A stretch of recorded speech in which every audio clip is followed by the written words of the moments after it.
এই মুহূর্তে যেখানে দাঁড়িয়ে আছি নেত্রকোনা জেলা খালিয়াজুড়ি উপজেলা মেন্দিপুর গ্রামে নুরালপুর এই যে স্থানটিতে আমি ঠিক যেখানে দাঁড়িয়ে আছি এখানে কিন্তু একটা মসজিদ ছিল।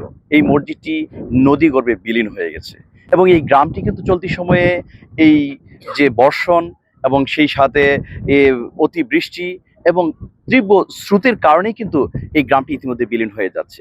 এখানে স্থানীয় যারা আছে প্রত্যেকেরই দাবি যে দ্রুততম সময়ের মধ্যে ভাঙ্গন রোধে একটি কার্যকরী পদক্ষেপ তারা দেখতে চায়।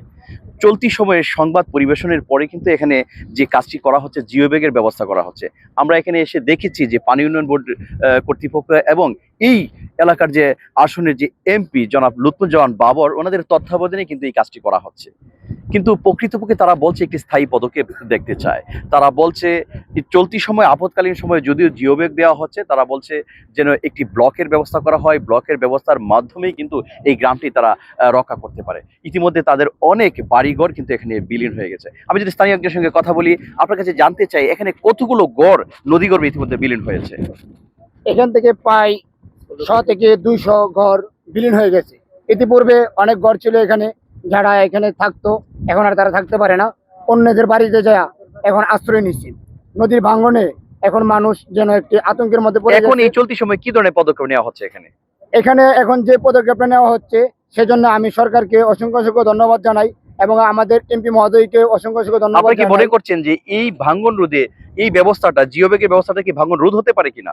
আমরা যেটা মনে করি এটা সাময়িকভাবে যে পদক্ষেপটা নিচ্ছে এটার পাশাপাশি যদি তারা পরিকল্পিতভাবে আমাদেরকে একটি স্থায়ী বাঁধ নির্মাণের আশ্বাস দেয়, আমরা তাহলে একটি আশ্বাস নিয়ে বাঁচতে পারবো। যেখানে দেখা যাচ্ছে এখন অল্প কাজ চলছে, পরবর্তীতে আরো ভালো কাজ হতে পারে সে আশাতে আমরা কি এই যে কাজটা চলতেছে।